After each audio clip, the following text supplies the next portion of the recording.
day of December. And got Mike Urban tonight's going to be taking roll since Dee's doing a little vacation time. So, Mike. Thank you. Mayor Johnson. Here. Councilmember Chapman. Here. Councilmember McCall. Here. Councilmember Parks. Here. Councilmember Records. Here. Councilmember Sorensen. Here. Councilmember Weller. Present. Councilmember Wright. Here. Under announcements tonight, if you have not heard of the Pullman Needs You campaign, well, you should be seeing plenty of it around the different websites we have with the Chamber and elsewhere in economic development. And just considering shopping first locally. Do your best you can with gift cards and anything to support our local merchants. I incidentally found the other day, I found a particular item, not going to identify which, but I found it actually cheaper here in Pullman at a small shop than I found it online. So again, give everybody a shot. Pullman Arts Commission invites artists living in the Palouse to submit works for art for Pullman's new End Racism Now mural. Entries will be reviewed by the Pullman Arts Commission with recommendations presented to the Pullman City Council for consideration. Once the design is selected, the muralists will work with the Pullman Arts Commission to install the mural. Deadline to apply is July 19th. On December 5th, 2 p.m., WSU School of Music will present their annual holiday concert. The event will be live streamed on YouTube at WSU Pullman Music. And the Kiwanis Club will be holding its virtual breakfast this year. It's always the first Saturday of the December, but it's going to go from 10 a.m. to 11:30 virtually. And there'll be music and surprises as well. Silent auction begins on December 5th at 8 a.m. and that silent auction will continue on from December 5th to the 12th. Kiwanis Club does an awful lot for this community. And we just talked about it the other day with their money that they donated to Mary's Park. And we appreciate all the help that Kiwanis Club and other service clubs have given to this community. A couple of weeks ago, several of us that are on this line tonight, including Councilmember Weller, myself, and Gary and Mike, heard a presentation by Mike Burney, who's with the Palouse River Counseling. And he talked about the COVID-19 and some of the after effects that are happening in this community and elsewhere, where there's a spike in anxiety and a spike in depression, some other things. And we thought it would be a good idea to have Mike Burney come on tonight and talk about some of the issues that he's seeing and some of our police officers and firefighters are seeing as well. So, Mike, we're going to turn it over to you. And thank you again for being here. Well, thank you, Mr. Mayor. I very much appreciate the opportunity to talk about the behavioral health part of our healthcare system. And I had the honor of speaking to you before the pandemic, and it seems like years ago now, but it wasn't. And at that time, I said, and I would like to repeat now, I'd like to make sure that I speak to questions or that you have about it. Behavioral health can be a large encompassing topic. And so I will start and just kind of give you some of the statistics that we have related to behavioral health in our community. But please feel free to interrupt at any time if you have specific questions or if you would like more information about some particular aspect of behavioral health, and I will do my best to try to answer those. So the impact we've had is starting to be fairly substantial. As you might imagine, in the behavioral health realm in the spring, really everybody was hunkering down and just trying to figure out how to get through, at that time, what we thought was going to be a fairly short pandemic, and we'd be out the other end relatively quickly. And so starting in the summer, the Washington Department of Health started to do some research, and there's been quite a bit of research around the behavioral health impacts of natural disasters. And the pandemic is a natural disaster. And so what they've seen after every natural disaster, after a few months, is about 3 months after the kind of hunkering down period, you start to see an increase in anxiety levels of people. And then about 3 to 6 months after that, you start to see increased depression. And so that's really what we're seeing now at Blue River Counseling. Our requests for service for our adult services have gone up substantially around anxiety, and now we're starting to see depression. In our children's programs, we are really seeing some more increases, but especially with very impacted families. And so we have an intensive program. We were actually the pilot for rural areas for what's called the WISE program, which stands for Wraparound with Intensive Services. And that particular program is over full now because it's our most intensive. And it's really, as you might imagine, families that struggle in the best of times struggle even more in the kind of situation we are with most schooling being done virtually, with impacts to jobs, to the way that their parents or their caregivers are being impacted. And so we see a lot of that. Interesting enough, our substance use disorder services, we have not seen as big of an increase in requests for service as we have in our mental health. I firmly believe that's not because they're not out there. It's just that with some of the other issues, the courts have reduced activity. There's just not, people aren't coming to the attention yet and getting referred. We are seeing some increase, but not like I said, not like with the mental health. In our psychiatry program, so in our prescribers, we are seeing an increase in that too. We are also seeing, as we are with mental health adults, the people that we were already serving are needing more support. So if we were seeing them once every 2 weeks, they're asking to be seen once a week now. And so that's fairly marked. With our prescribing services, the other thing that we're seeing a lot that I hope is helpful for folks is that our psychiatric prescribers are doing a lot more consultations with primary care. So they're calling more often and saying, this is what I'm seeing in a patient. I don't know that I necessarily need to refer them to you, but do you have any ideas about something that I might, ways that I might help them? And so we've seen quite an increase there. And then the last area I'll kind of talk about in terms of our service delivery is our crisis services. Interesting enough, in the spring, when the pandemic first hit, our crisis services went way down. And now they're probably back to where they were pre-pandemic. I will say one of the things I share with everybody that I come in contact with, one of the things I really enjoy about our community is the way that we cooperate across, whether it's across the healthcare systems, across social services, anything. It's really those groups, the groups that we interact with, we just try to figure out ways to get the work done.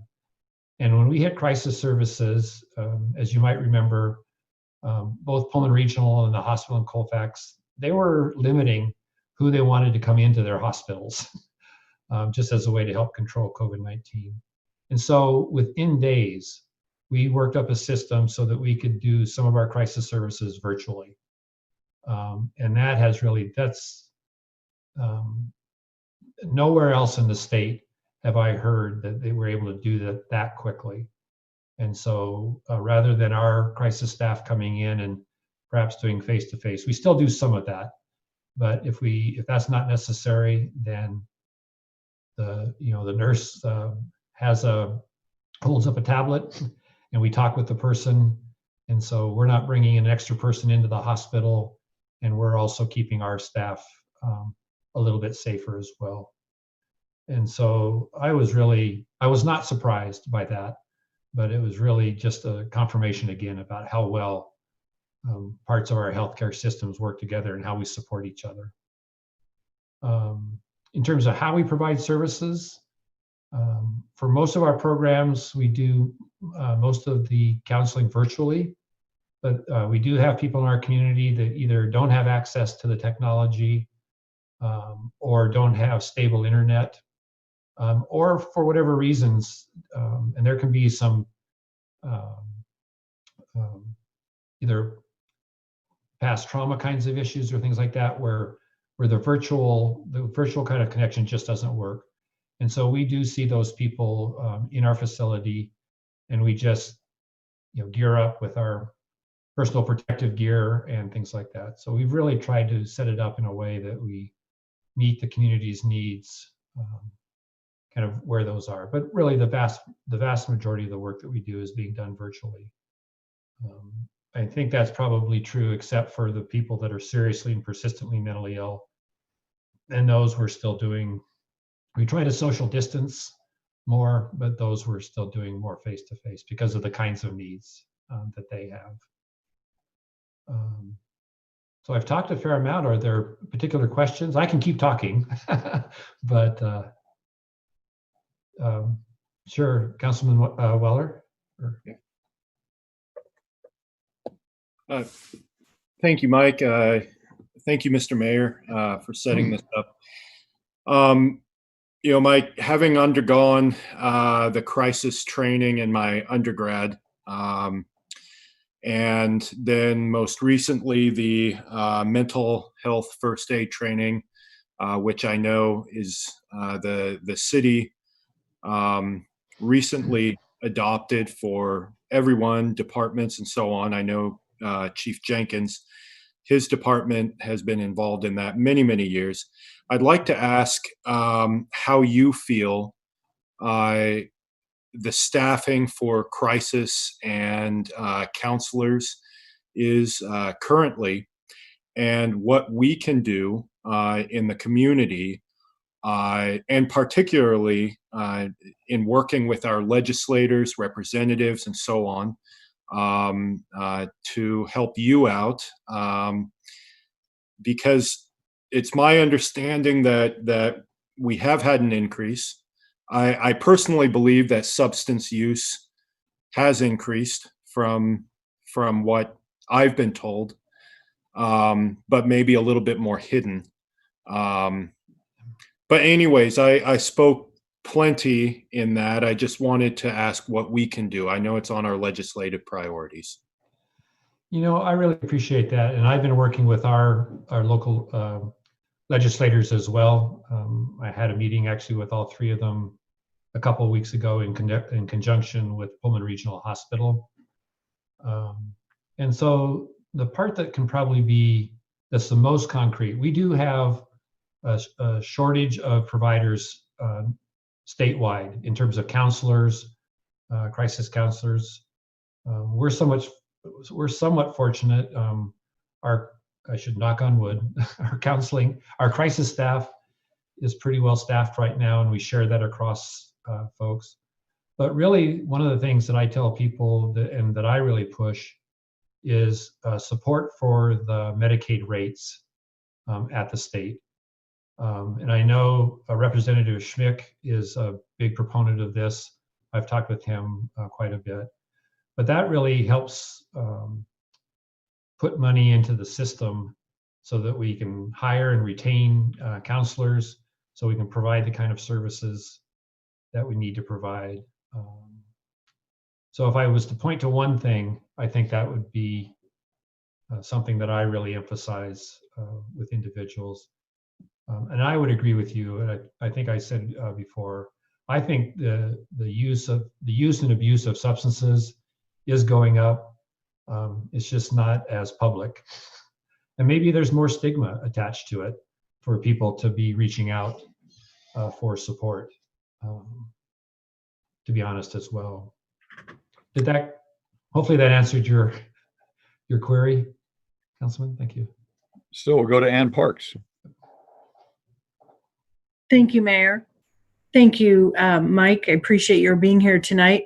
As someone who works for Alternatives to Violence of the Palouse, I fully agree with your comment about the community working together. We as an agency have depended on many different agencies around the county, really, to provide for our increased activity with our clients. And we've worked with everyone from local motels, because we've been limited in how many people we can have in our shelters, to working collaboratively with Community Action and their food banks to fill our own food bank as well as the vendors in the area. So I think we are really fortunate in that, and we do see the need for more mental health services as well, and we seek that for our clients as well. But I wanted to thank you for all that you do. We do see several of your providers helping our clients as well, and I really am grateful for our community and the way they do come together and help people who are in crisis and who are in need. No, I absolutely agree. I mean, we're part of the United Way, and one of the things I say in that area is I think Palouse River Counseling interacts with every other United Way agency, including Alternatives to Violence of the Palouse. And I will say, to this group, before my time is up, we're always looking for new and better ways to support each other. One of the things that we are doing that I didn't mention previously is we have been asked by a number of businesses and schools to help support their staff in kind of a EAP kind of approach. And so we've been trying to do, that's something new that we've been trying to do. We retasked our person that was working in the schools to really work with those families that are struggling most with the virtual. Yeah. They and their families are struggling with the virtual part of the schooling. And so we've been trying to do things like that as well. And I'm just going to put a plug in for our staff. I mean, they've been putting in long hours and they've been doing great work. You may not think about it because I didn't originally, but I do know now that doing virtual counseling in some ways is more difficult than doing a face-to-face, because that's not how they were trained. And they've really adapted well. We've tried to be flexible, but everybody in the healthcare system, including behavioral health, is tired. I mean, and it's not just in the healthcare system. Everybody's tired. I mean, COVID fatigue is a real thing. So, absolutely. And, we'll go to Dan Records next. Thank you, Mike, for being here and your presentation. I just wanted to piggyback a little bit off of Nathan's questions. Understanding that there are funding limitations in our ability to hire more counselors in this area, I wondered what your perspective is on is part of the shortage in Washington State also with education programs? Is there something that we can focus on there in terms of our legislative priorities for increasing the or flexibility with credentialing and licensing, but also on the higher education side? Or is there not enough people going into those programs, or does that play into it as well? Yes, to all those things. And so there's not as many people being trained as we need. There are some regulatory kinds of things, though I will say, Washington has been more flexible than a lot of states in terms of being able to serve people. We've had people that, if they were WSU students, for example, and they used to be seen here in Pullman, and then they moved to Utah or to Colorado or some other place, and we've been able to, with a little bit of educating of ourselves and kind of looking at individual licensing things. But the state of Washington has been really good about letting us to continue to virtually work with those individuals, so they don't have to come up with a different approach. But there's a shortage of counselors, and especially master's prepared counselors. So we've been filling in with peer counselors, kind of not filling in, but supporting with peer counseling kinds of individuals. We've been trying some additional kinds of things. And I will say the state did pass a couple sessions ago a little bit of money for what they call recruitment and retention of counselors. And that's helped somewhat too. But as in a number of areas in healthcare, we need to entice more people to go into those realms. So Mike, you've dealt with a lot of different issues, and I've heard healthcare professionals say some of our problems is people just hang on the news They watch too much news. They just all on social media all the time. That's what builds the anxiety because they keep wondering who's going to be going down with COVID-19 next. There's some survival skills that you might be able to pass on to our audience, including some of us right here. Some ways to deal with this COVID fatigue, or some of the things that we're dealing with where we're taking care of a loved one, or things like that. No, absolutely. I think there's some relatively straightforward kinds of things. One that I hear a lot is people say, "I'm so much more anxious, and I shouldn't be." And it's normal for people to be. So part of what I share with them, it's normal to be more anxious. So there's a number of things that you can do in kind of a self-help process. So, trying to focus on some of those things that bring enjoyment. Focusing on some of the positive aspects. Not paying quite so much, not watching the news all the time, or at least not watching everything that's on social media all the time, because it's relentlessly negative. And so there are things like that I encourage people to do.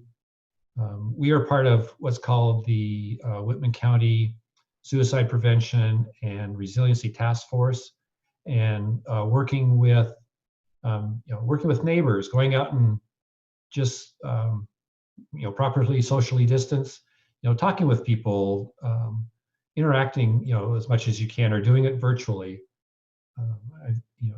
As much as we can normalize some of this, I think a big challenge for us, and I know this is true of me, in the spring we thought, oh, a couple months we're going to be out of this, and now we're here in December, and we're not out of it. And so I think really what people have discovered, what we've discovered with the people that we work with, is those kind of coping mechanisms that worked for us pre-pandemic aren't working as well for us right now. And so really I remind people, do some of those things that work. Reach out, do virtual things with your family or with extended family, or be supportive of your neighbors. And they can be supportive of you too. There's ways that we can support each other. And so they're fairly simple, but I know it's easy to lose track of them during this time when I said, the news is just relentlessly negative about this. Nathan, I saw your hand up again. Yeah, I'm hesitant to ask another question because that was such a good thing to go out on. But I will ask this. I was on a call with Representative Schmick, and he had explained that a way for us to get additional counselors here in Washington, especially as a border city, is to loosen some of the credentialing. And I know as a friend of mine, we both went through psychology together, and he's now practicing over in Idaho. And he told me that there are some challenges with that. Could you explain a little bit about, and if credentialing can be loosened between Oregon and Washington, or Idaho and Washington, what that might entail? Sure. There's essentially no reciprocity between states. And this is true both in mental health and especially in the substance use disorder category. And so if you are licensed in the state of Idaho and even in the state of Oregon, you still have to apply, take a test in the state of Washington. And as you might imagine, the Department of Health is way behind on processing those kinds of things. So we've hired several counselors, one recently from Florida and a couple from the Midwest, and it takes significant amounts of time to get to the Department of Health. So I think Representative Schmick is correct. We could be supportive of greater reciprocity. I think would really be helpful. So if you've passed the licensing requirements in Idaho or Florida or Oregon, it would seem to be a lot easier to be able to, to grandfather those people in, or to honor the licensing process they went through in the state that they're coming from. Great. I Thank think you. that's true.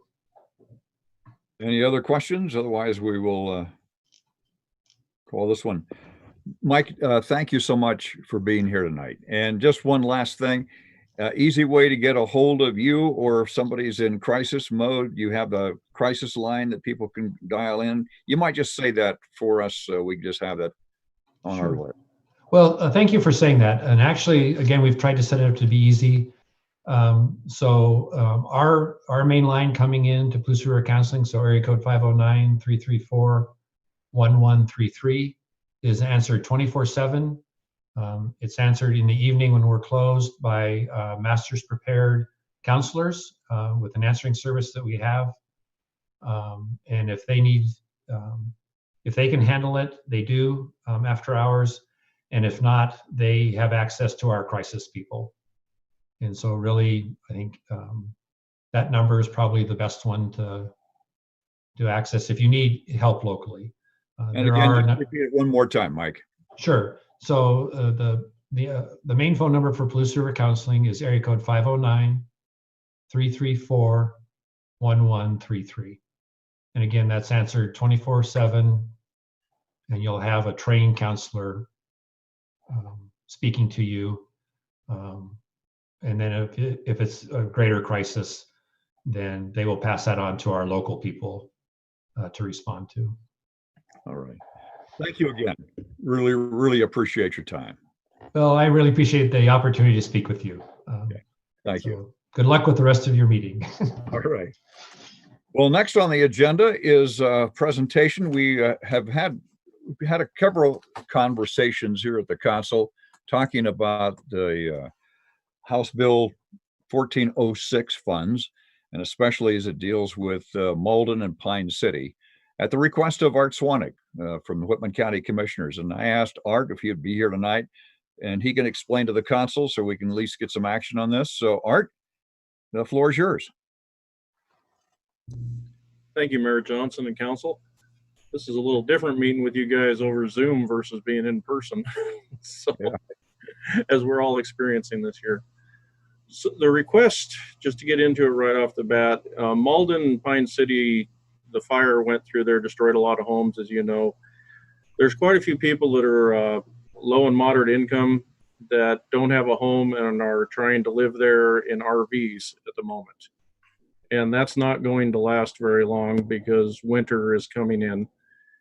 And I talked with Jeff Guyette, and he was asking whether we could use some of these 1406 funds for rental assistance, which is eligible for use because we're a small enough population center that the bill allowed it.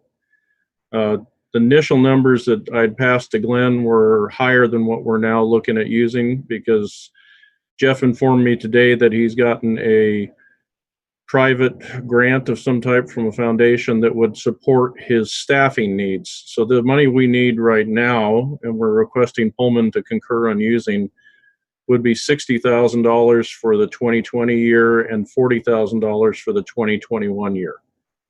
And this would be for rental assistance for those individuals that are 60% of less or less of the median income for the county. And Community Action Center would be who the county would be putting this money towards, and they would do all of both the case management and the administration of the funds. So that's the quick and straightforward request. I guess any questions you have or things you want to talk about. So I know, Art, you would like to get going on this to try and help out the residents. So questions from the council? Ann Parks. Thank you, Mayor. Thank you, Commissioner Swanik. What is the balance in that account right now available? The available balance, excuse me. I had that just popped up, and now let's see. I had earlier it was 59,000, but it was 59,000. And we received about $7,862 in October. So you'd add that on to, I think, when I gave you the last number, Glenn. Okay. We're getting early on, and I would note that no money was collected from Pullman until the end of, till the start. Let's see, it started basically in August, end of July. This thing got way more complicated after I talked with the council about what the plan was for receiving the funds, because Department of Commerce and Department of Revenue had different interpretations of what was going on, and Department of Revenue kept changing their interpretation. And then to top that one off, there was a new bill that was put in the session this last year, 2797, that was going to revamp all the deadlines and extend how long cities had to opt in or not opt in for another year. That bill went all the way through session, was passed, went to the governor, and got vetoed by the governor on April 3rd because of the COVID outbreak and the funding issues that they saw coming at the state. So up until that time, Jeff and I basically sat on the sidelines when we saw that bill coming through, because there was huge support in both the House and Senate to pass it. That to say, we've collected anywhere from $4,000 to $6,000 a month at the county up to the end of July, and then it's been $6,000 or $7,000 a month after that. October is the last report I have. Okay, thank you. Other Dan Records. Thank you, Art. I'm wondering, we're talking about rental assistance. Are we talking about residents in Malden and Pine City working through Community Action Center to find rent, to help pay for rental in Pine City and Malden, or would they be looking at, is there rental availability within those communities right now, or would they be looking at other communities nearby? They'd be looking at other communities. There's nothing in Pine City or Malden to rent. And Jeff's looking at this, at least as he explained to me, as a short-term deal going through probably April and then reevaluating where people are at. A lot of the long-term assistance requires a 12-month contract, and that takes a lot of processing, and I believe that one is at a 50% of median income level. So it leaves a few people out there that really can't afford, don't have the money to pay for rental in the situation they're in with having lost everything. But yeah, Jeff was talking to me about hotel rooms and other short-term rentals, and then trying to get these people onto programs that had longer-term rental assistance. We were able to successfully get the state to extend their funding stream to the end of 2021 for those longer-term rentals. Previously, that was going to end at the end of June due to the state budget year, and people would have still had to have a 12-month contract, but that's now been extended through the end of December. It's still only going to cover about 13 people with that program, though, that qualify. Okay, Nathan. Oh, Pat had her hand up. I'll go after Pat. Go ahead, Pat. Pat. Thanks, Nathan. Thank you, Art. So about how many people would we be looking at supporting through this? My guess is, and I'm guessing because I was hoping Jeff was going to be on here to give you better numbers. What we know of right now is there's somewhere between 22 and 25 people that are trying to live in RVs in Malden at the moment. And as I said, the longer term program has about enough money for 12 or 13 people. So I'm guessing the other half of that, the 25, of the 25 households, you'd probably be looking at 12 or 13 more that we'd be helping with this. Okay, so where you're also talking about possibly hotel, motel accommodations, and of course those people are hurting from the COVID event as well, but are we able to negotiate some lower rental fees for them just because of the situation? I don't have a good answer for that one, Pat. Jeff would be the one to know whether there's negotiation there. I can tell you outside of this, the county is contracting with hotels to have those isolation beds. So there is some money that's going towards local hotels that way through CARES Act and public health funding. About $35,000 a month, I think, is what's going into that one right now. Okay. Thank you, Art. Yep. We had provisions too through CAC to take care of any of our first responders that had to be quarantined for a short time period too. So other hands. Okay, Nathan, and then we'll go to Ann. Thank you, Mr. Mayor. Thank you, Commissioner Swanek. This is, I really, as I said last time, feel this is important for us to be supportive of other communities here in Whitman County. I know everybody's hurting economically, and obviously it's an odd time, but I really do feel that Pullman can step up and do this. That's my opinion. I will say as well to Councilmember Wright's question, I know the Poverty Awareness Task Force, our Community Relief Fund through Community Action Center does have, is able to negotiate different rates for temporary stays. So I'm not sure if that would extend, but I know it is being done in other areas. So anyway, that's enough from me. I didn't have any questions, just wanted to make a point. So basically, we're trying to get some kind of an agreement tonight that Art and the county can use this to try and help some residents of Whitman County. That money was earmarked for a specific low income in the first place, right, Art? And the original plan, oh, sorry, Mayor. The original plan presented to the council was that we would be putting this money all into one fund. Part of that was to just make sure we didn't have bureaucracy in reporting. And the idea was that we put all this money together for a housing project for people that needed supportive housing somewhere in Whitman County based on CAC's recommendation. And because this money is coming in from all the towns and the unincorporated areas, so the farmers with the farm machinery purchases and all the people that are buying stuff in Pullman are all contributing to this fund. And that was what we agreed to, and that's what we believed in. The county's managing the fund right now, but I believed after having that presentation to you that we should ask for your concurrence on this matter before we took any action. so I'd like to see if the council would be agreeable to it.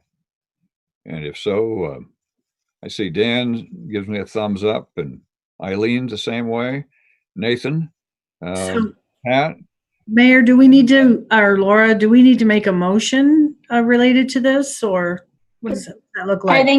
I think for the record, there should be a motion. okay, let's have a motion on it. And I'll propose the motion to approve the county to go ahead with their plan for these funds. Second. moved in second. Okay. All those in favor signify by saying aye. Aye. Any opposed? Okay, Art, we got a decision. Thank you very much. We really appreciate that. And I know all the people in Malden that are dealing with their life-changing issues at the moment appreciate that. So okay. Thank you. Thank you for being on too. We appreciate it. Okay, we move next to item C is the consent agenda. And these items are considered routine in nature. Do I hear a motion to read by title only? So moved. Do I hear a second? Second. All those in favor signify by saying aye. Aye. And Laura, would you please read the consent agenda? Thank you, Mayor. Your consent agenda consists of a motion to approve disbursements for accounts payable checks numbered 1011548 through 1011562, totaling $458,104.84. A motion to approve disbursements for accounts payable checks numbered 1011565 through 1011664, totaling $462,208. A motion to approve disbursements for accounts payable checks numbered 1011665 through 1011668, totaling $179,891.59. A motion to approve change order number 1 to the City Playfields upgrades contract. A motion to ratify change order number 3 to the wastewater treatment plant UV disinfection and miscellaneous improvements contract. A motion to approve an administrative services contract with the Pullman Moscow Regional Airport for 2020. A motion to approve an emergency medical services contract with City of Palouse and the Whitman County Fire District 4. And resolution number R-81-20, a resolution authorizing the execution of an agreement between the City of Pullman and the Council on Aging and Human Services for the purpose of providing a nutrition program for senior citizens. Is there any item the council would like out for discussion? Number 8, please. Eileen, okay, number 8. Any others? The consent agenda consists of items 1 through 7. Do I hear a motion to approve? So move. Second. Moving second. All those in favor signify by saying aye. Aye. Aye. Any opposed? With that, Eileen, number 8. Yeah, I don't know if Art Swanik is still with us, but I wanted to thank him for bringing to the attention of the Pullman Senior Association a grant that is available that in part supports that senior nutrition program. That nutrition program is a collaborative effort between several agencies. And at the present time, they're doing over 100 meals every Tuesday and every Friday, sometimes as many as 140. The city is making contributions in terms of transportation. It's been a fantastic program, and the city's support has been essential in keeping it going as a lifeline for so many seniors in our community. So thank you so much to Art Swanik for tuning us onto the grant and for the city for supporting this program. And with that, would you like to make a motion on number 8? Yeah, move to adopt resolution R-81-20. Second. Go ahead, a second. All those in favor signify by saying aye. Aye. Aye. Any opposed? With that, we're going to adjourn the meeting of the Pullman City Council and convene the meeting of the special meeting of the Metropolitan Park District, a virtual meeting. The first item is to dispense with the reading of the minutes of the Metropolitan Park District special meeting on October 27th. Do I hear a motion to do that? So moved. Second. Second, all those in favor signify by saying aye. Aye. Any opposed? With that, item number 2 on the Metropolitan Park District agenda tonight is a resolution adopting the 2021-2022 budget. With that, we go to Mike Urban. Thank you, President Johnson. I got to switch my gears here. Good evening, Board Commissioners. Before you tonight is Resolution MPD 20-4, a resolution adopting the 2021-2022 biennial budget for the Pullman Metropolitan Parks District. We've been through the budgeting process, started well early in the summer. Most significantly, on October 6th, the district held a revenue hearing to discuss revenue sources. On November 17th, 2 weeks ago, the board also adopted Resolution MPD 20-3, setting the 2021 property tax levy. On November 2nd, staff held a workshop with the board, and we were available for questions on expenditures. And then on November 17th, the Board of Commissioners held a public hearing regarding the expenditures of the Metropolitan Parks District, and there were no comments. So based on the information we gathered back from the board as well as from the community, staff is recommending the attached resolution MPD 20-4 be adopted by the Board of Commissioners, setting the 2021 and 2022 budget. And I'd be happy to answer any questions. Any questions on the Metropolitan Park District? If not, do I see a motion to approve? Motion to approve resolution number MPD 20-4. Okay. Second. Moved and second. All those in favor signify by saying aye. Aye. Aye. Any opposed? With that, we were going now to adjourn the meeting of the Metropolitan Park District, reconvene the meeting of the Pullman City Council. And first item up is an ordinance adopting the biennial budget for the city of Pullman for the biennium of 2021 and 2022. Mike Urban. Thank you. Bear with me just a second. I'm also the clerk tonight, so I'm switching over meetings. Very similar to the last agenda item that we heard before you tonight is ordinance number 20-11, an ordinance adopting the 2021-2022 biennial budget for the city of Pullman. On October 6th, the City Council held a public hearing on revenue sources, And on November 17th, the council adopted ordinances 20-9 and 20-10, setting the 2021 property tax levies. There was 2 ordinances, one for the regular levy and one for the EMS portion of that. On November 2nd and November 10th, the council held workshops with department managers to review the expenditure part of the budget. And on November 17th, the city council held a public hearing on the mayor's proposed budget. And there was some public comment on that. I'm going to get to that in just a second. And then on that night also, they adopted, as I mentioned before, the setting the property tax levies. So since that evening, I've updated the bullet points below in your council packet. Just a quick update. I'm not going to go through all of these. You'll notice the first bullet point was added based on community feedback, that we should be looking at using capital improvement program to explore expanding pickleball courts and court lighting. Continue our efforts to fill open positions, including law enforcement, GIS coordinator, and the city administrator. And the last one I'm going to really kind of update on right now, unless there's questions, is to organize an ad hoc committee of the city council to help negotiate the amendments in the existing contract with the Pullman Chamber of Commerce. Since that meeting, Mayor Johnson has invited Council Member Records and Council Member McCall to work with our city attorney and myself to come up with what these items are.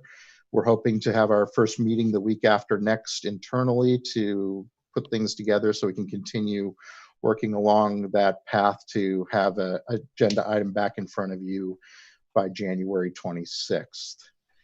And with that, staff is recommending adopting ordinance 20-11, adopting the 2021-2022 City of Pullman biennial budget. And I'd be happy to answer any questions on that. Any questions? Yeah, Mike, thanks again for your commitment throughout this process to connecting those dots, as we've mentioned, between what's going on with the budget and those city council goals.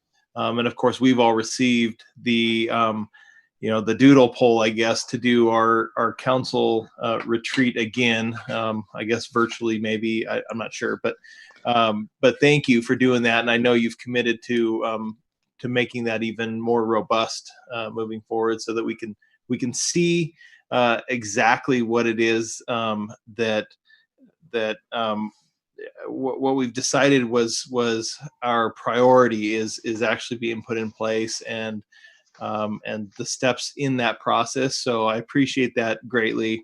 And before I turn it back, just thank you to council members McCall and Records as well for doing this work. I think it's important that we have a good relationship with all of our contractors, and especially right now with business, with the chamber. I think that's important. I think it's important to define what it is that we want, and help to get us there. So thank you for being willing to serve on that ad hoc committee. Any other comments? If not, do I hear a motion on this ordinance? Move to adopt ordinance number 20-11. Second. Laura, would you read the ordinance, please? Ordinance number 20-11, an ordinance adopting a biennial budget for the city of Pullman for the biennium 2021 through 2022. All those in favor signify by saying aye. Aye. Aye. Any opposed? The council. Did I hear something here? I thank the council. Okay.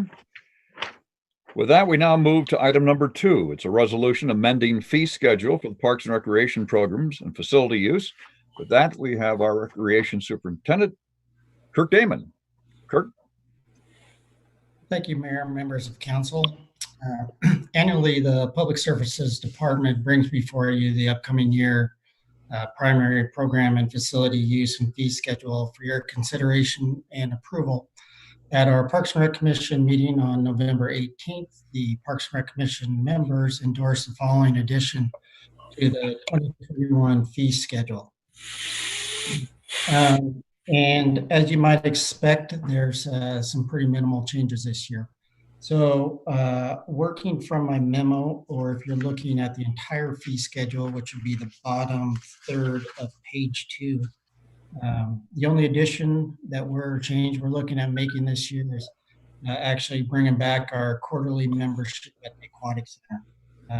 So for youth ages 4 to 17 and our seniors, vets, or disabled, are $50 for a quarterly, or adults would be $74, and a family pass would be $198. I would note we did have some discussions with our commission members about a few other changes for the upcoming year, but the thought was, given the COVID pandemic that we're in, and some of those changes certainly didn't want to impact some of our families and senior population in the community. Just felt that the timing wasn't right. So all we got bringing forward this year is that addition to our quarterly membership at the Aquatic Center. And with that, I would take any questions about this or any other areas of our fee schedule. Okay, Brandon. Kurt, thank you. Here's the only fear that I have is when I hear for the next year.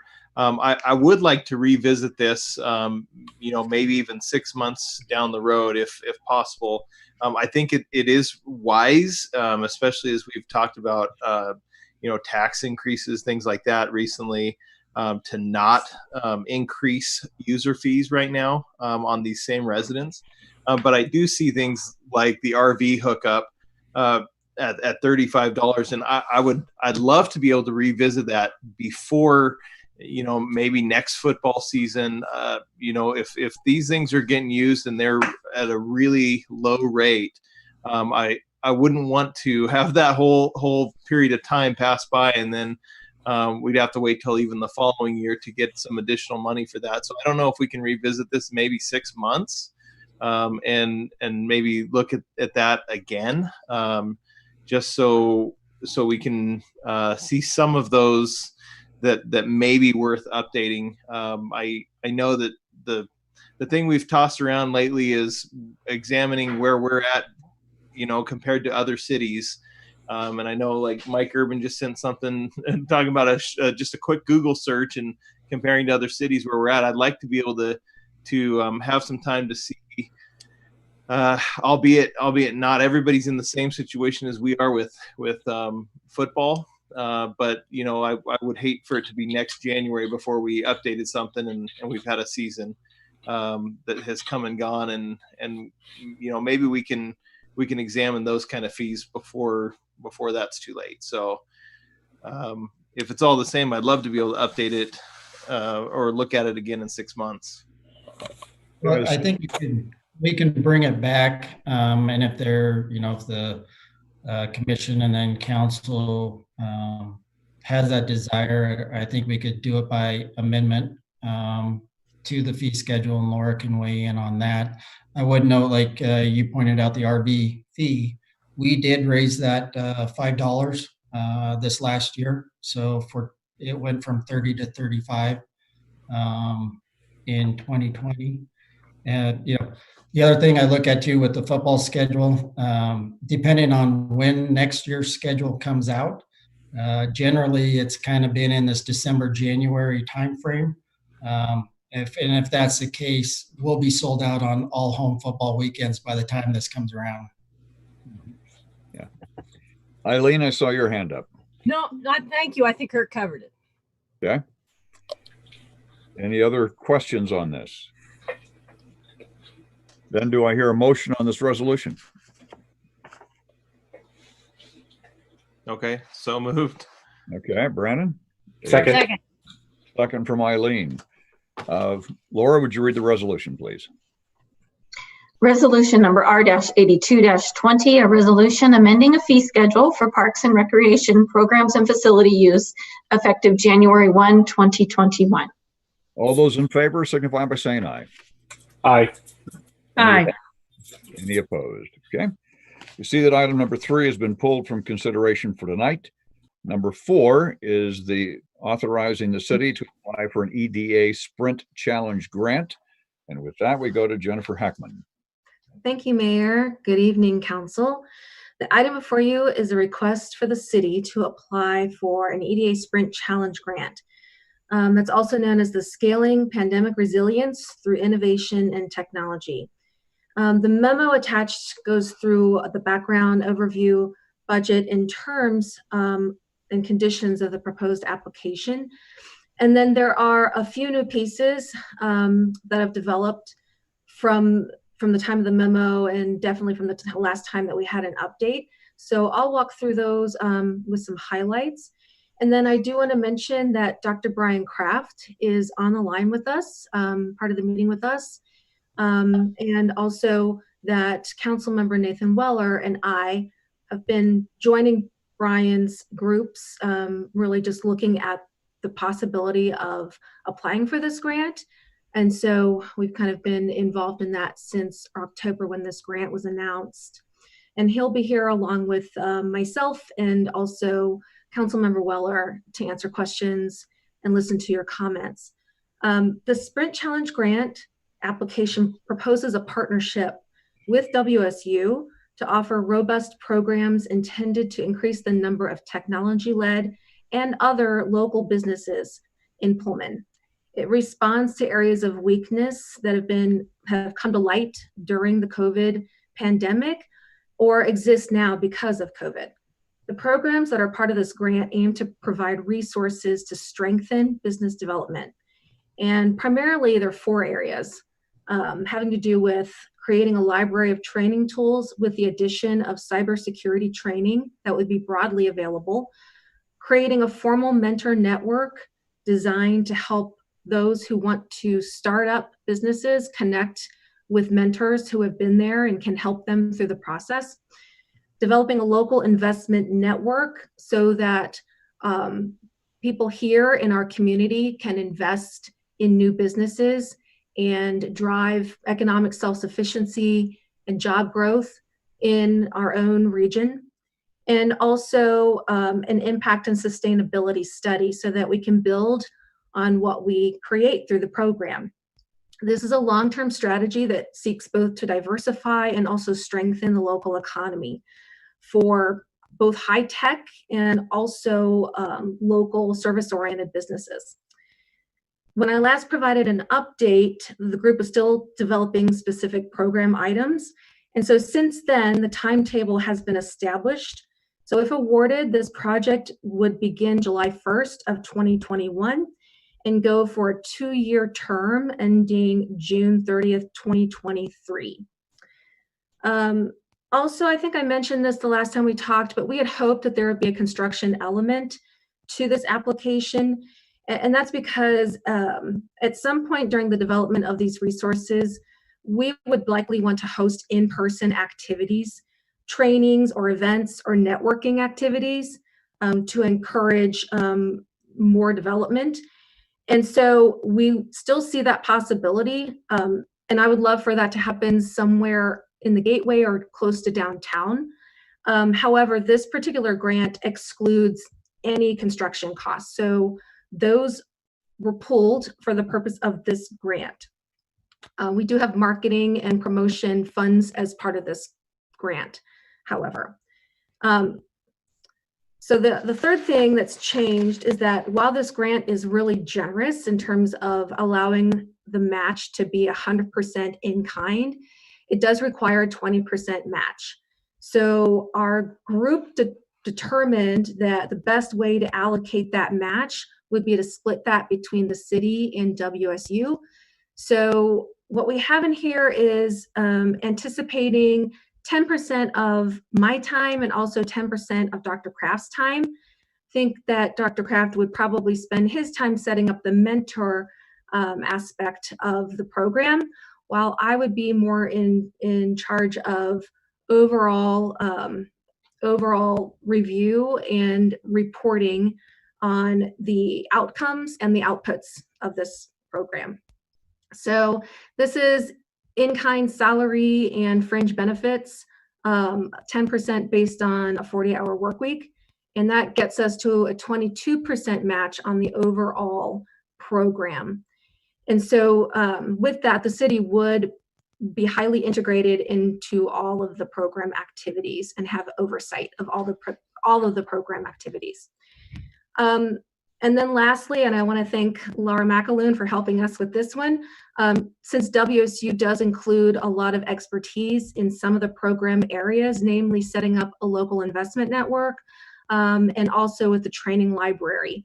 We anticipate that if we were awarded the grant, that we would enter into an interlocal agreement whereby WSU staff would perform services funded by the grant for those two program areas, while at the same time, some of the other program areas, the mentors, and also the study would likely be selected through a competitive process. And we would enter into contract with the winners and whoever was awarded for those elements.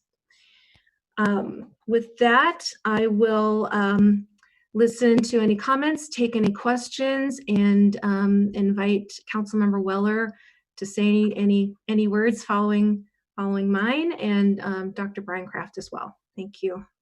We'd like to hear from Brian Kraft right now, as maybe before we go to some questions. So, Dr. Kraft, thank you for being on here tonight. Sure.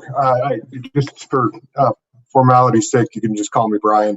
I want to make clear, just from an expectations point of view, the probability of getting this grant is going to be really low. Most grants of this type, you're looking at 10% hit rates.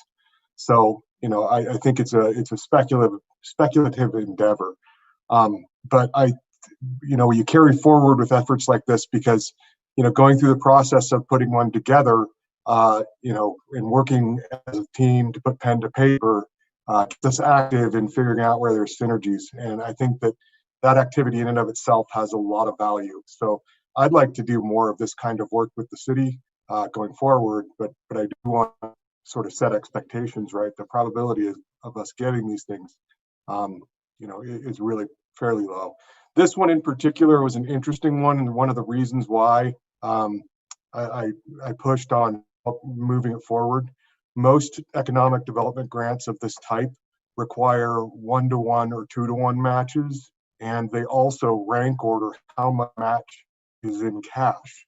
The EDA in this one was really specific in saying they only needed a 20% match, and they said it's fine if it's in kind, so they're not going to rank order or ding the rating of the grant based on it being in kind. So that made it really accessible in terms of putting the pieces together. Getting cash match is really, really hard.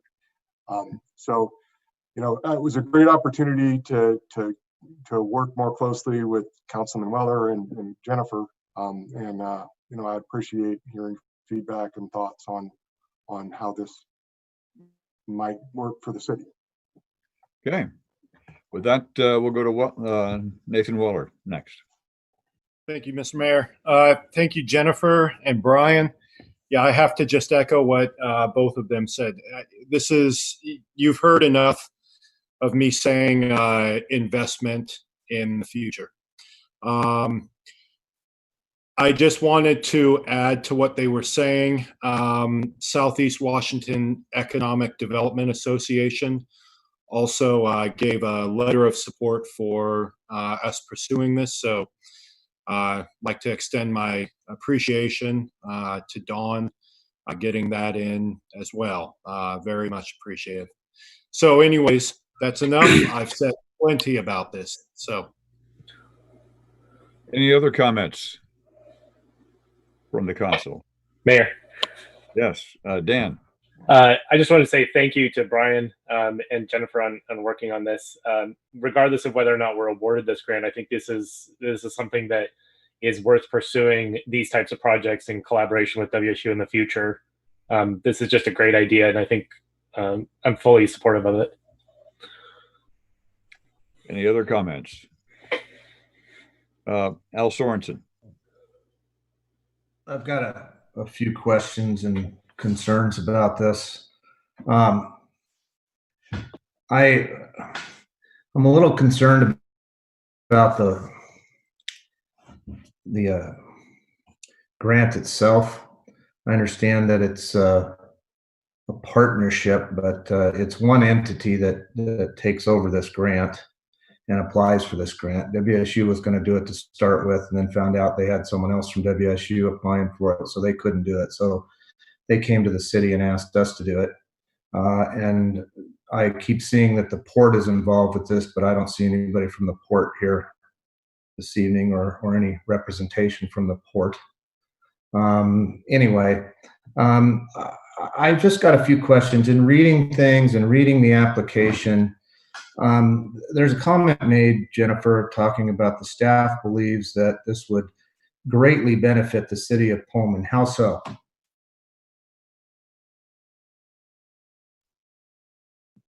You got to unmute your microphone.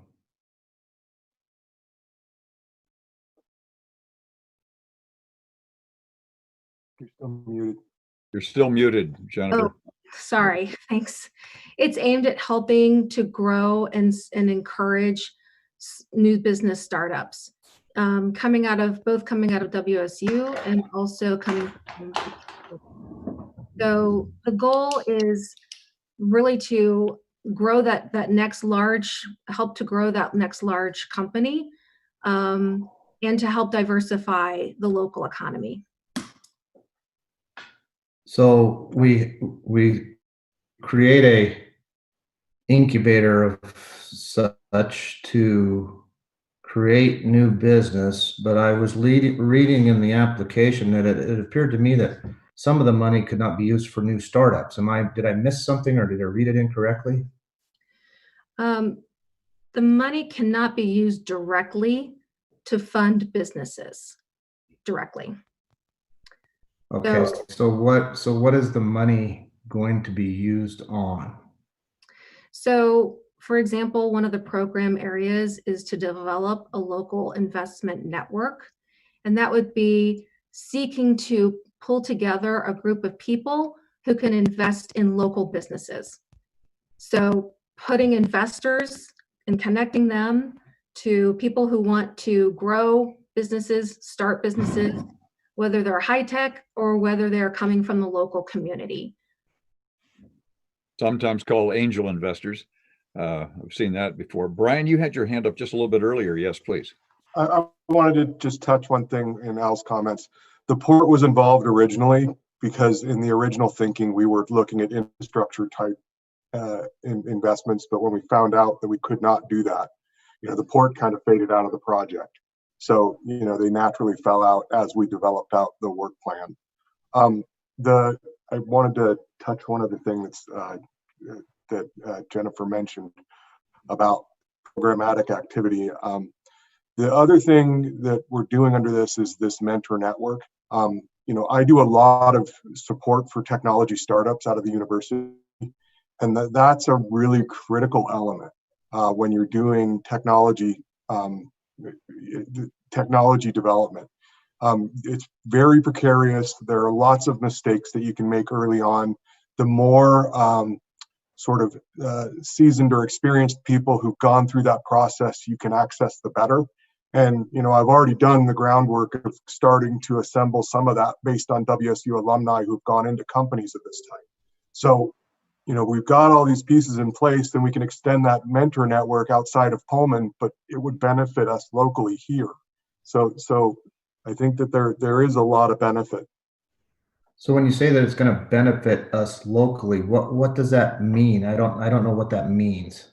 So in the form of new and nascent technology-focused companies, we're already seeing it out of the university. We've got probably about 4 or 5 companies that have formed around writing for things like SBIR and STTR money.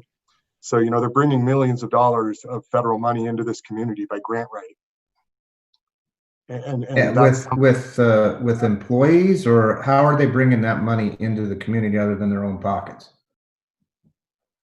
Well, by moving it into their own pockets, they spend it in the community because it becomes their pay. And these are companies hiring lots of people? Not originally. I mean, these are small companies, couple of people. Most of them are gonna go under. but you really only need 1 or 2 hits over a long period of time to make big impacts. And what's our hit ratio of them staying in Pullman? We don't have enough data to really meaningfully say that, right? We haven't, because nobody's ever tried this. I mean, the goal is to try to keep more and more, right? And the more companies you can form that create a technology cluster, the more likely you are to keep, because you create a talent pool in town that feeds each other. So I don't want people to think that I'm anti-business or economic development because I'm further on the other end of that spectrum than anybody knows. And that's what I work on every single day in this town. But I just have some hesitation here. And Jennifer, I've got a couple quick questions for you. Sure. When this was first brought to us about a month ago, or almost a month ago, there was nothing mentioned about any match in regards to dollars or in time. Mm-hmm. And was that not part of this to start with? Is it something they added to this grant? No, it wasn't, but I will admit that I had not spent a whole lot of time before talking to the council in investigating the grant. And this has kind of been a fast and, this has been a pretty quick timetable because of the release of the grant being October 14th, and then us starting to kind of work on it. So that is something that came up in terms of where the match was going to come out. And how to kind of make that match, that did come about and pretty recently. Okay, so I mean, you know that we as a council have been pretty clear on our expectations of the economic development department and what we're going to ask you to do of your position, and now we're going to give up, some of your time to do both. What are you going to sacrifice for working at the city versus putting the time into this grant application?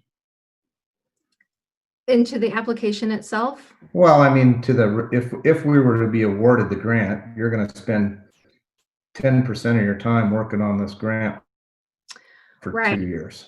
Right, that's true, and that would not start until July. But I do think this is a good long-term strategy to have a little bit of focus on, and I think it can work in synergy with the other goals and objectives.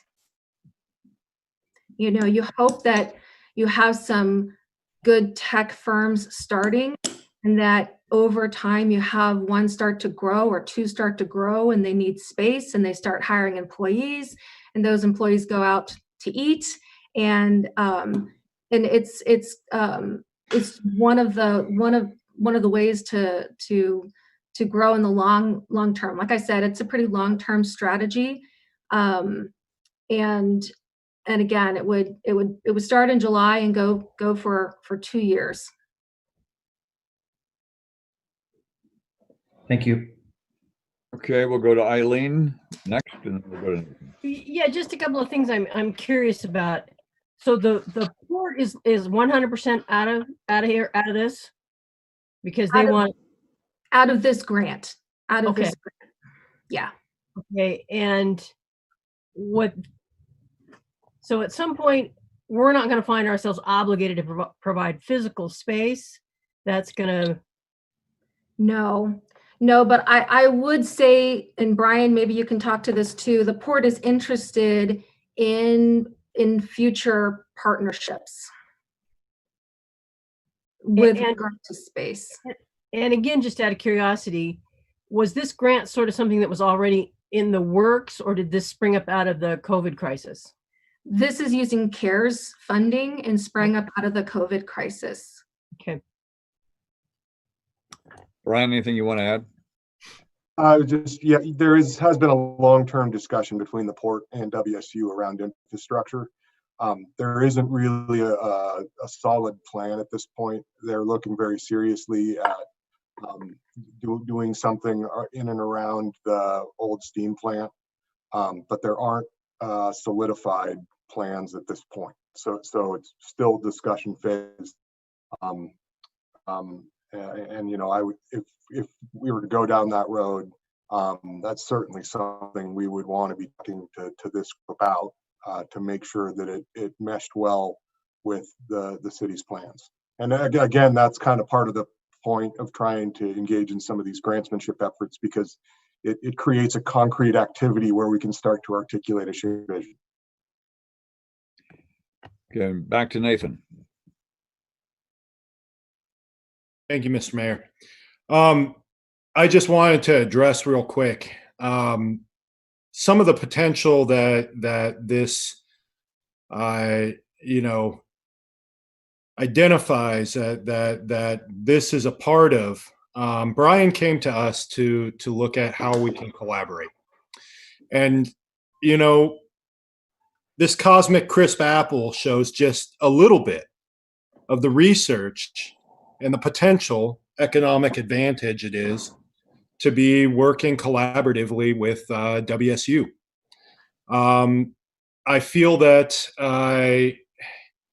something that I've discussed a number of times here at council had to do with Palouse Knowledge Corridor and featuring businesses out of Palouse Knowledge Corridor, the boot camp that was training entrepreneurs how to be better business people, how to run their businesses.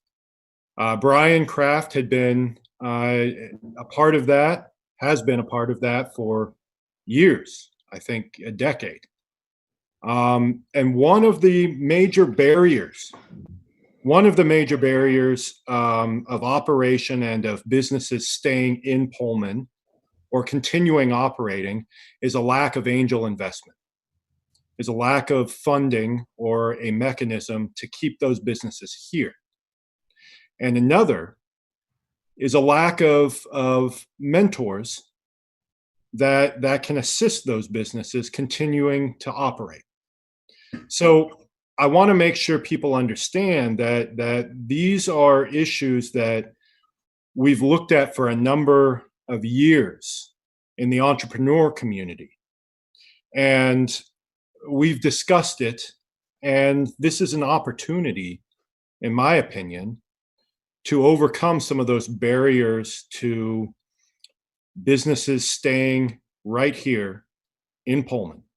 So just wanted to emphasize that. I'm very passionate about this, as you are as well, Al. Okay, any other comments? Brandon Chapman next. Yeah. Thank you, Mayor. Yes, I talked to Nathan on the phone a few weeks ago, and I know he is very passionate, as he said.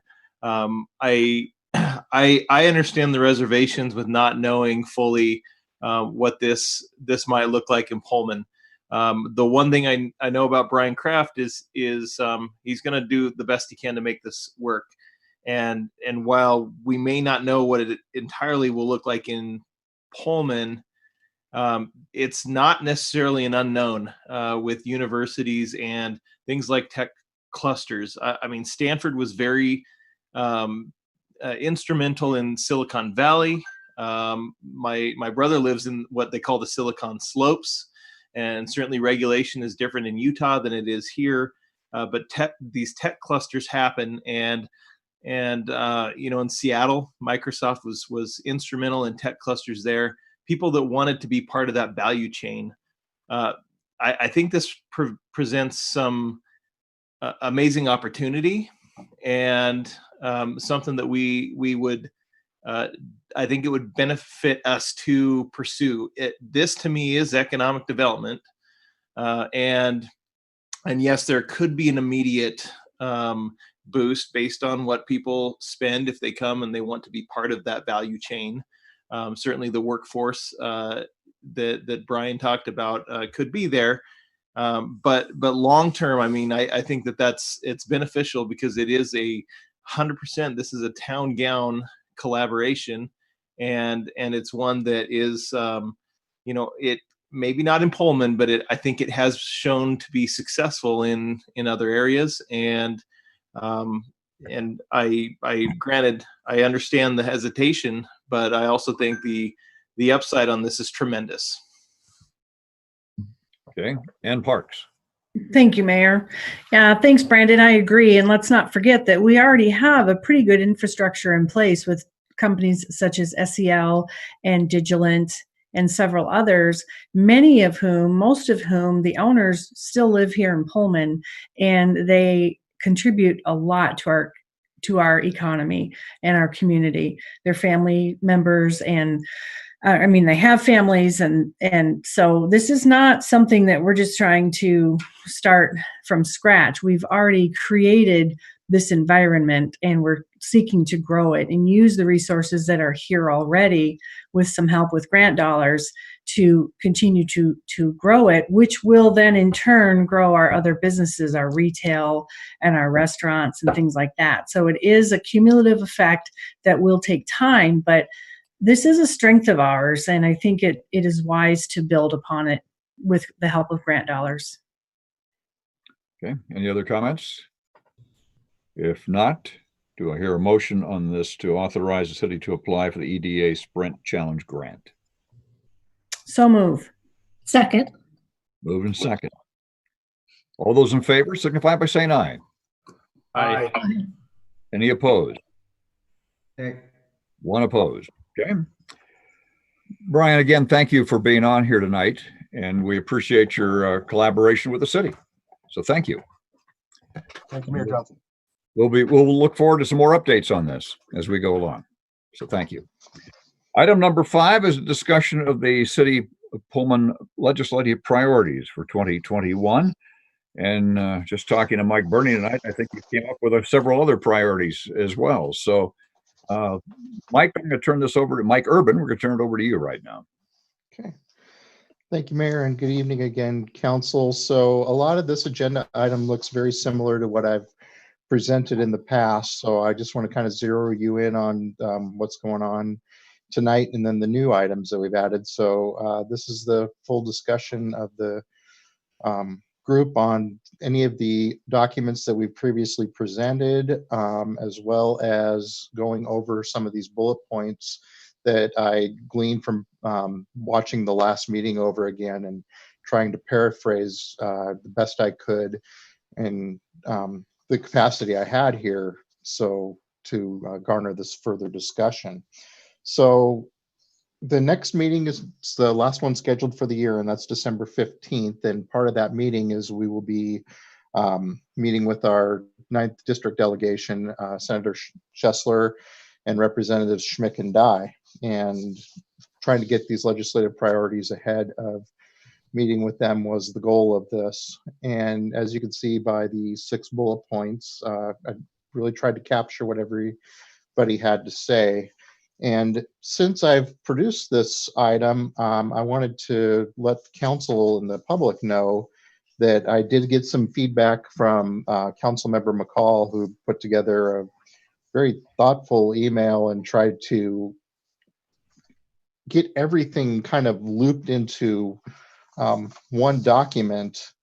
And I'm really not doing it justice here, but I have it and I've reviewed it, and there's some very, very good work in here. But I think at this point, I'd kind of like to transfer the discussion over to the council, and first let Councilmember McCall comment on her our discussions about getting this into a final distilled form. Thanks, Mike. I got looking over the document from last year and the year before, and any document can get a little tired and a little dated, running 2 and 3 years on. So in a surfeit of caffeine, I guess, I took Mike's points and Chief's points and Kurt's points and kind of wrapped them up under the headings that we already had established. And our discussion earlier this evening, I was really pleased that Mike Bernie's comments and some of Art Swanik's comments about housing and mental health and potentials of substance abuse all kind of really fit together with what I'm trying to kind of get my arms around here. And the focus kind of bubbled up all by itself, that the focus of our legislative priorities to me in terms of reworking this was recovery, business retention, business recruitment. and everything really kind of fell into place. The document is way too long. Some of it could be definitely altered. I've had some thoughtful feedback from some. I didn't get it out to all the council members because I was being really careful to not violate Open Public Meetings Act kind of rules and regulations. So now that it's out there, I think we have some more flexibility.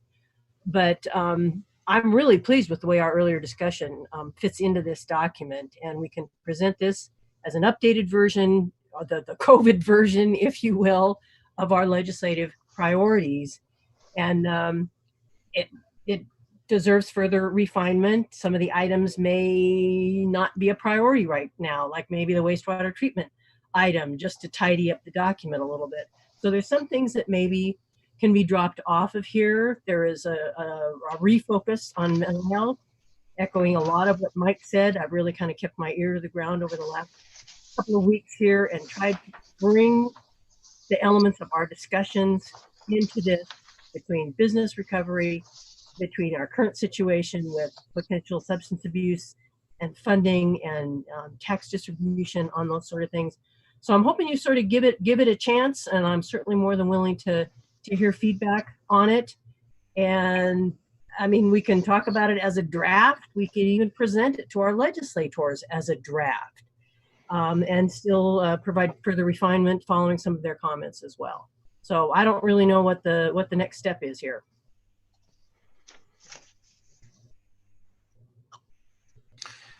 Just, I had not thought about this until Councilmember McCall said that about delivering it to them as a draft. That had not occurred to me, and not that we shouldn't fight for things that we feel strongly about, but if we're gonna push for things that our state representatives really don't want to fight for, then I, at that point, what good is it? I think we should ask them, maybe if it's a draft, which of these things would you really seriously consider moving forward, and make those very much joint legislative priorities, rather than simply here's our ask and do with it what you want. So I had not thought about that until you said a draft, and so that might be worth considering, Eileen. I think we still need to make sure, even if our legislators don't push it forward, we still need to have some things there to keep it right in front of them all the time. This is something that we see as a need. Nathan, we'll go to you next. Thank you, Mr. Mayor. And you took the words right out of my mouth. I do understand what Brandon's talking about, Eileen as well. And it's a unique approach, Brandon, that Councilmember Chapman, that asking them what can we do collaborative, because there have been a lot of issues that we bring it to them and they say, okay, fine. But definitely having it at the front of their mind continually, trying to press that issue, that this is important, really important to us, to the city, to the citizens, that wastewater treatment, we have been fighting for that for a long time. And it's important that they continue to see that, because it's not one of those, popular items, but it is a necessary item.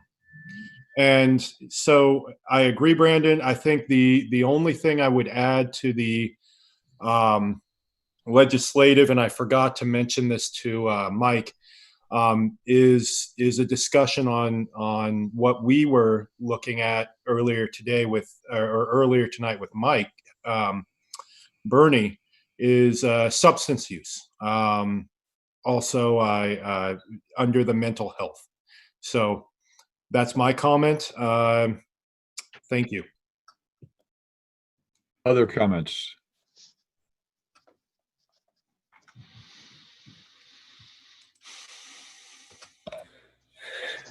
Yeah, Mike, I've got some some feedback that I will send you as well with specific language, but I just wanted to touch on a couple of points. And Eileen was able to share kind of some of her thoughts with me as well. And I wanted to thank Eileen for putting in. It is a really thoughtful piece of work that you put together. So thank you for that. On the areas of when we're talking about affordable housing and accessible housing, I think one thing that I'd like to propose that we add into that section is language about encouraging the state to pursue code revisions that allow for or make it easier for communities to adopt zoning regulations that include smaller, more efficient, energy efficient housing options. Several communities in Washington have included ordinances on detached accessory dwelling units and tiny house communities and things of that nature. And I think there are still some areas of Washington state law that make it a little bit more challenging for municipalities to adopt those types of ordinances. So I think some language in there about that might be would be something that I'd like to see added in there. Yeah, I've already got code revisions in here. A few more words focusing on that area would be certainly easy to do. Yeah. And also on the area of immigration and diversity, I think we could use some update in kind of the language that we use there. That section from last year references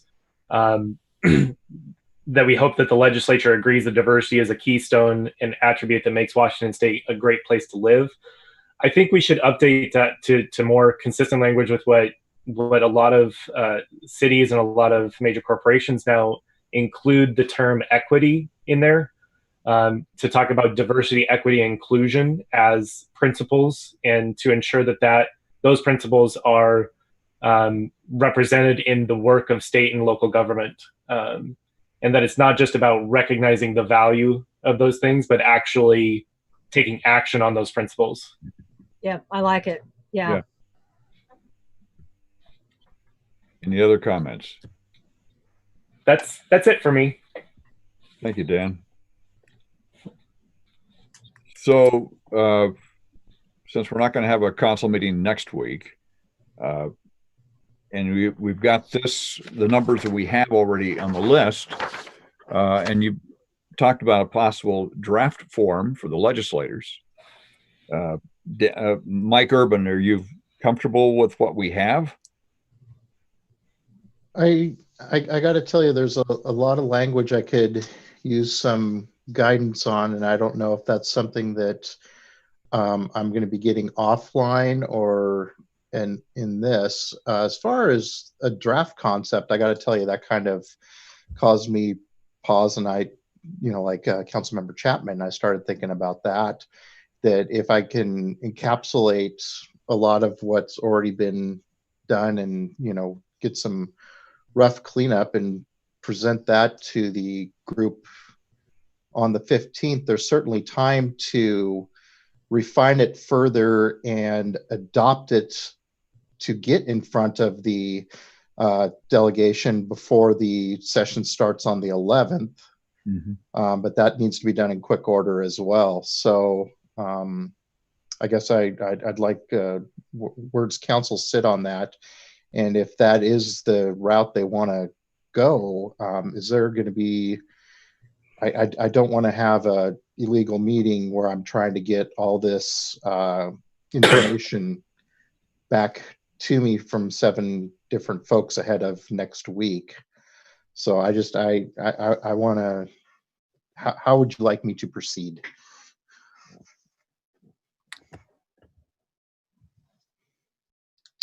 Okay, Council, we've got an issue here we need to resolve here tonight. I'm not sure I understand what the value is of presenting a draft list of priorities to the legislators. Isn't that what we have right here?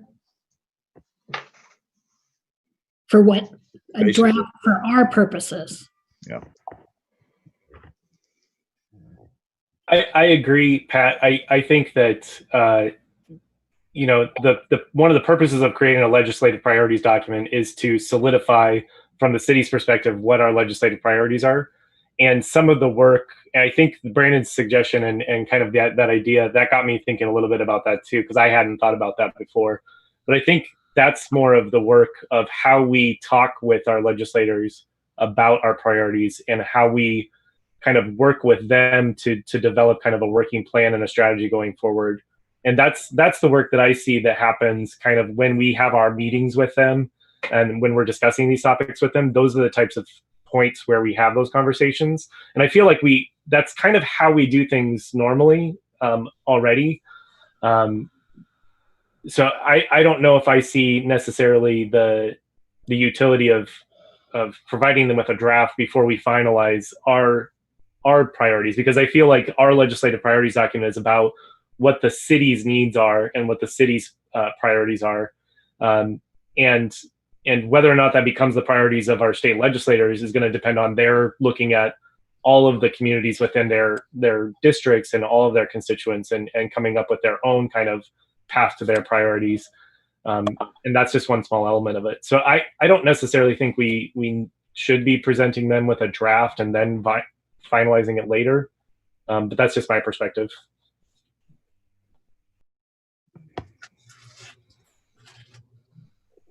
Okay, Ann Parks. I mean, I agree. Thank you, Mayor. I agree with Dan. I think it's a fluid document anyway. And if we present them with what our priorities are, then like Dan said, we can always meet or visit with them later to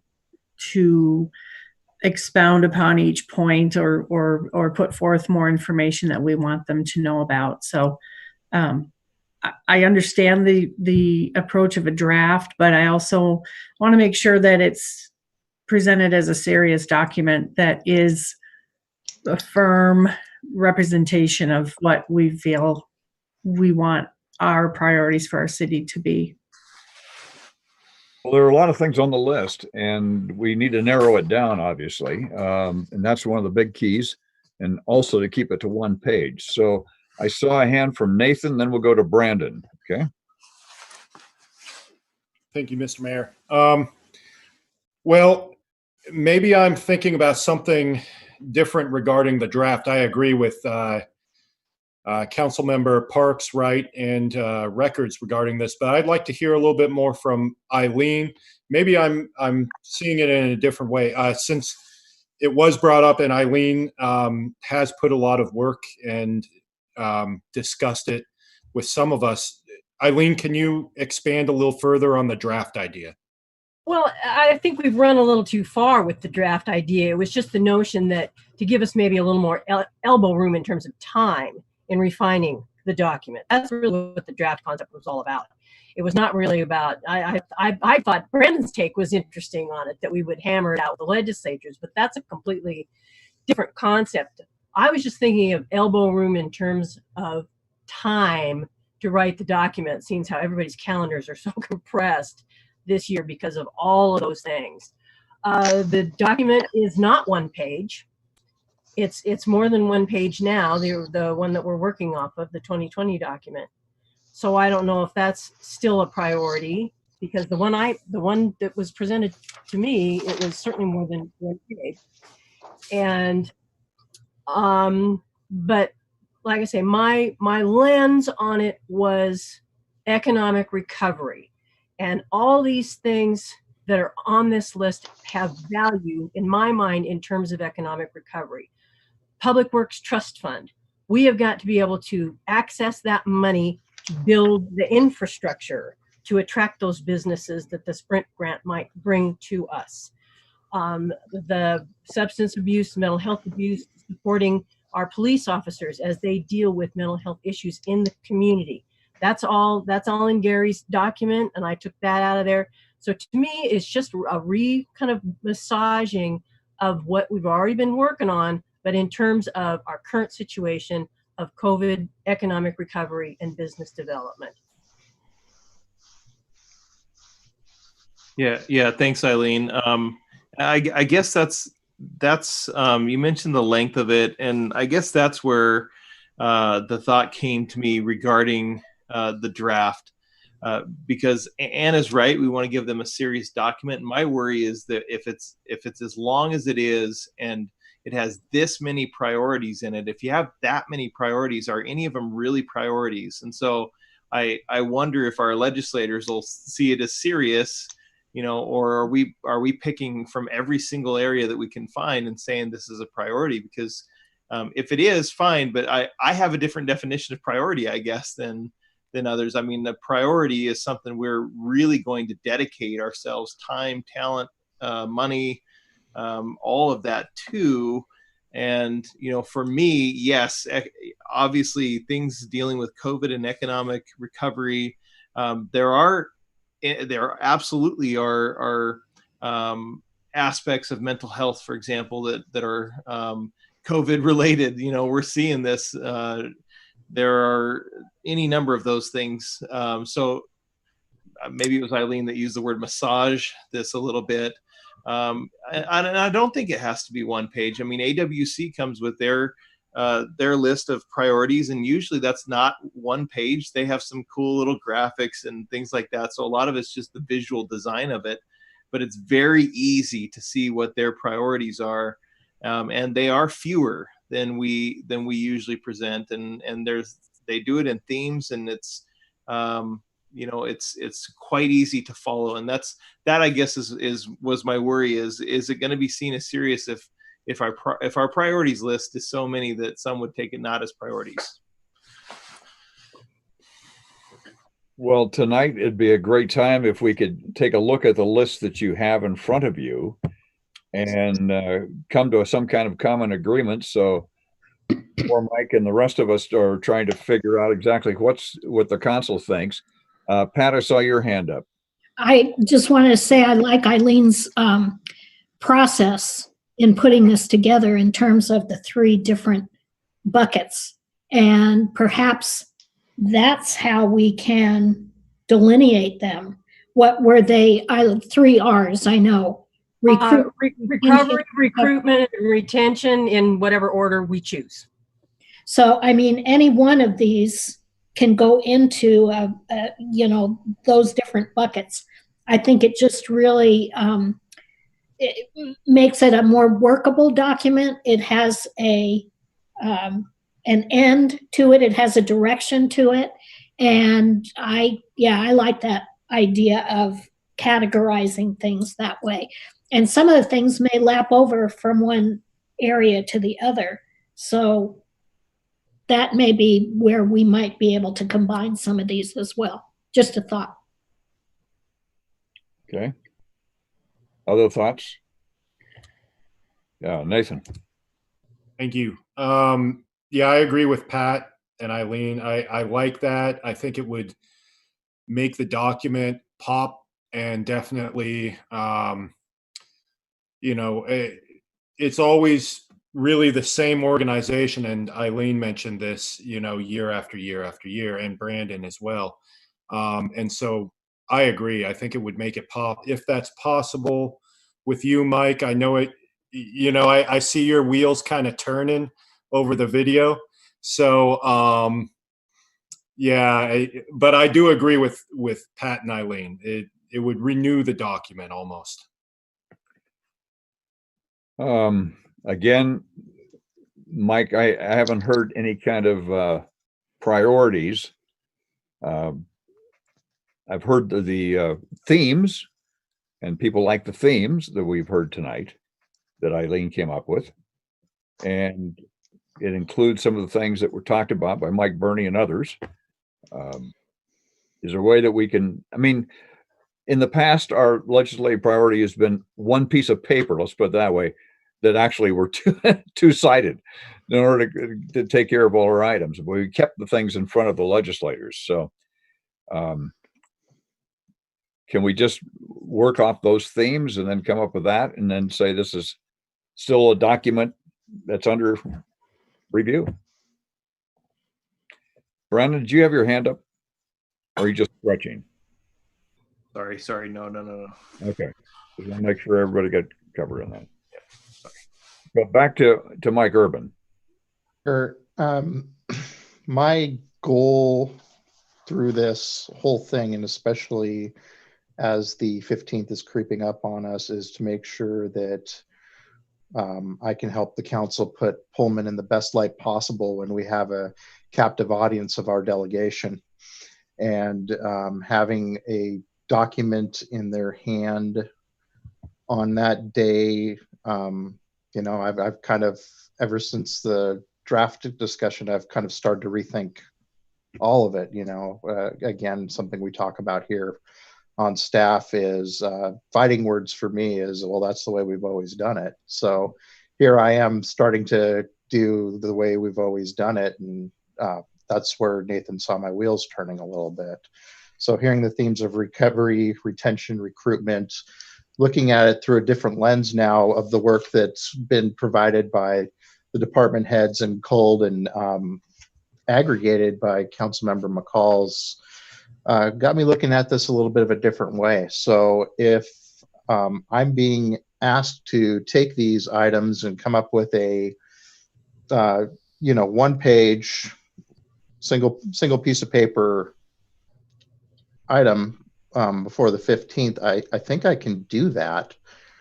I just, the wording may need some massaging, but I'm going to hope the council would take the draft document and actually talk with the delegation more so, and then we can work the words out into a final approval either that day if it looks all right, or if there's a little additional editing work, maybe adopt it on the 5th and fire it back off and say we'll see you in a couple of weeks when we do our online legislative days. So is that the path forward that the council would like me to take, or is there some adjustment to that? That would be workable with your heavy schedule right now. And if any council members wanted to add something to what Eileen has shared with us to help Mike a little bit more, and I'll definitely help him as well. So we'll all work on it together. But I think at least we'll have something to talk about on the 15th. And yes, we can fine tune it later. Nathan? Yeah, I was just going to echo what you were saying. I think, Mike, if you feel that's doable for you, then yeah, that sounds like a good plan. Sorry. Pat. Do we know what priorities from last year we're pulling forward to this year's priority? Have we talked about that? Not specifically. I'm looking at the 2020 list, and I'm just going to kind of hit the bullet points. The economic development priorities came first. And this is part of your packets, by the way. So downtown Pullman revitalization was 1. 2 was tax increment financing, and 3 was parks and recreation. And in the document that Councilmember McCall put together, those items are definitely covered. The next item that came up was transportation funding and no on I-976. The I-976 item is moot, but the transportation funding part could take on a different piece. And that's included. Next item was the Public Records Act. That's included. Liquor and marijuana sales, that's included.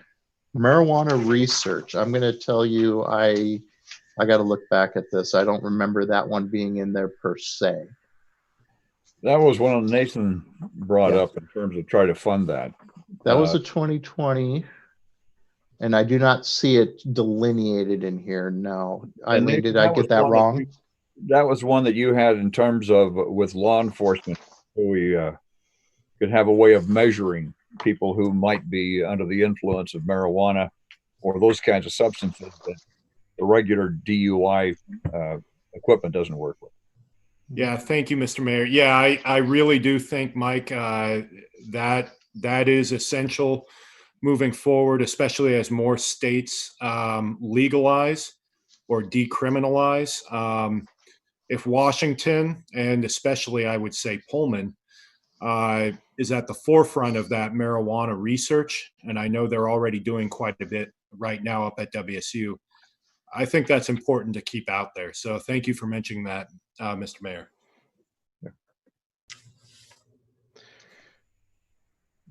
The items I have on the second page, the back page, were healthcare and Pullman Regional Hospital. Healthcare has been discussed extensively, to the point the next item after that is mental health and homelessness. So there's some components of that as well. The Public Works Trust Fund is definitely delineated in the sample document.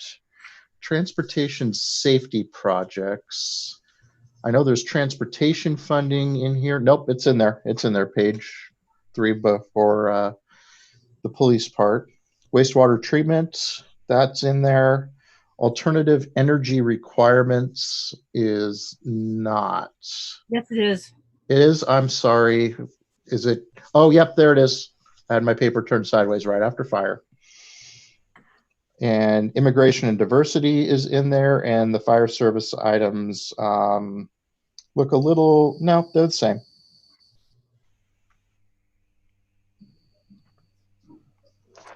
So yeah, a lot of the same stuff is captured, just there's been some additional things as well, and we really, looks like we've drilled down a lot on some of the mental and physical health issues in the conversations over the past 2 meetings. We could include reciprocity in terms of credentialing. We could include some of those things. In there. It's in there. Okay, good. It's in there. It's already in there. The only thing that I really added in terms of categories was aftercare and aging as specific to COVID. So there will be considerable challenges with aftercare of long-term COVID people and how that will impact the community as well as our aging population. That's the only real category that was added. Okay. That's because I'm watching too much CNN or something. Yeah. Okay, Ann Parks, I saw your hand. Yeah, thank you. I think they obviously they're all good. I do think though we started this conversation with Eileen saying that, or I think it was Eileen saying that we would want to really focus on business recovery and retention and just recovery in general. So I think our collaborating with our healthcare professionals, including mental health, and continuing the emphasis on our downtown funding or you know, our business funding, and making sure that that our legislators are actively seeking and acquiring monies and passing them on to us for those purposes. I think in this season, and it's a short session, I think it would be prudent to really focus on what does our community need right now. And in this time of simplification in so many ways, I think that recovery and retention and healthcare and mental health care and, you know, the immediate needs that people are having right now and will continue to have for at least a year probably or more. That's spot on, Ann. You and I are on the same wavelength on that. Yep, absolutely. So I think some of us are at a disadvantage because we haven't seen Eileen's document. Yeah, like I say, I sent notes to a few people. I'm sorry, but like I said, I got really wary about the open public meetings. No, that's okay. Yeah. But I think, as you said, since it's out and we've been talking about it, Mike, maybe you can forward that off to all of us and maybe ask for a time frame when we can send comments. I don't want to get, we don't have time to get into heavy duty wordsmithing and all of that, but because that could take, we know, a very long time. But maybe by next week you have comments back from everybody, and then we will have had a chance to put together let's call it a final draft document for the legislators the following week. Just a thought. Okay. So can we work on that collaboratively via email? Laura, what are our guidelines there as far as, quote, reviewing this, just singularly working with Mike back and forth, or, I want to make sure that we're doing it correctly. Yes, you could send your comments back to Mike, but in terms of talking to each other, that runs the risk of creating the chain meeting where you talk to one and they talk to another, and then all of a sudden you have a consensus or a decision of the council that didn't happen in the public view.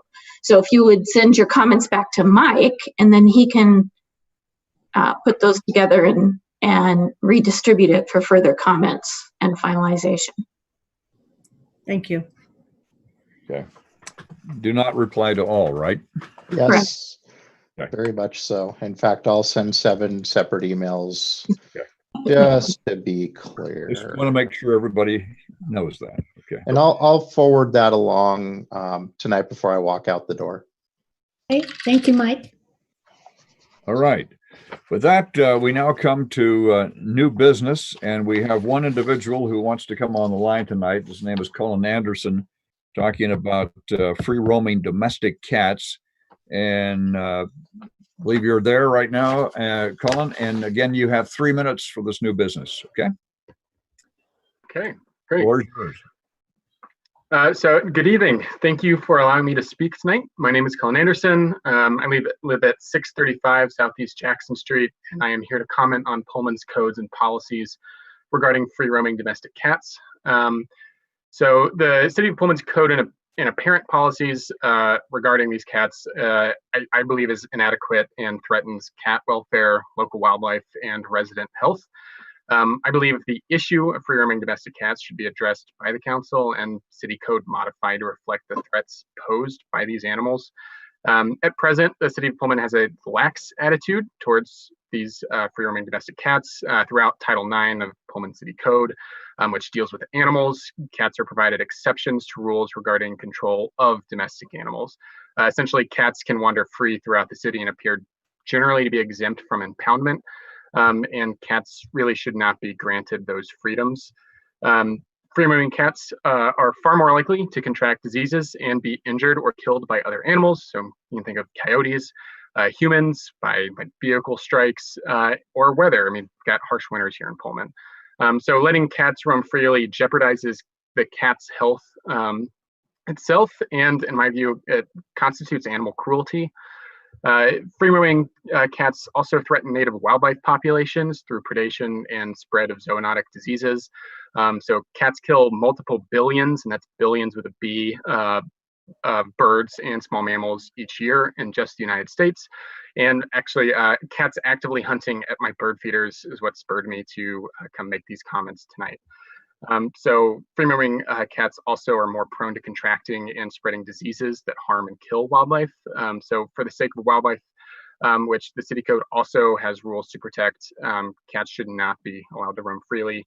And then these cats also represent a public health hazard. Their proclivity to be disease spreaders makes them a threat to humans, particularly through diseases like toxoplasmosis, tularemia, and rabies. So at minimum, I believe cats should be subjected to the same rules and restrictions as other domestic animals, because allowing cats to roam free risks their health, local wildlife, and human health. And I would ask the council to consider changes to the animal control code to mitigate these issues. And I cut my comments down pretty substantially from a much more thorough draft. So I'm happy and able to answer any questions, provide clarifications, and even like throw together a references document from which I drew my conclusions. So that's all I got. Well, you stayed within your 3 minutes. We thank you for that. If you would like to, you could certainly email it to the council. There's a place where you can make those kind of comments, and if they want to see some additional material, and then we can bring it up at another time. So sure, great. Okay, Colin, thank you so much. Thank you. With no other new business, do I hear a motion to adjourn? So moved. Second. Moving second. All those in favor signify by saying aye. Aye. Any opposed? That. We'll see you in 2 weeks. Thank you. Thank you. Yeah.